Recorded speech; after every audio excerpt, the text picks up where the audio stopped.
Եվ Փաշինյանը այսօր ակնարկելով Ռուսաստանին ասել է, որ մենք 100 միլիոններով փող էինք տվել, որպեսզի զենք ստանանք եւ այդպես է չենք ստացել։ Եվ հիմա այդ պետությունը պահանջում է, որ մենք ՀՀ-ից շահերի դուրս գործողություններ կատարենք։ Ուրեմն գյուղատնտեսությունը սեփական զարգացնելը դա ՀՀ-ի շահերից դուրս է թե ներս է, ես հիմա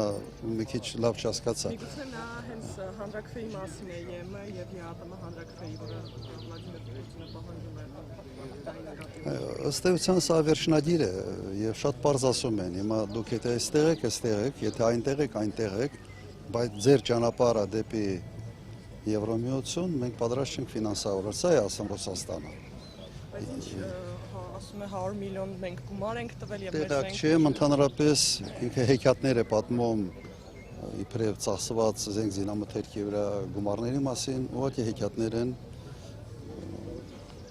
Այդ մարդու ոչ մի բառի հնարավոր չի հավատալ։ Ուղղակի տեսակն է այդպեսին, այս պահին ինչ որ մի բան ասի, սենց իր կրուցիտներով մի բան ասի տակից դուրս գա։ Որքանով եք հավանական համարում, որ հնարավոր է Ռուսաստանին տային 100 միլիոն եւ չստանային զենք։ Ընդհանրապես տեղակ չեմ, թե ինչի մասին ենք խոսում։ Ընդհանրապես տեղակ չեմ։ Եվ համոզված եմ, որ սուտ է։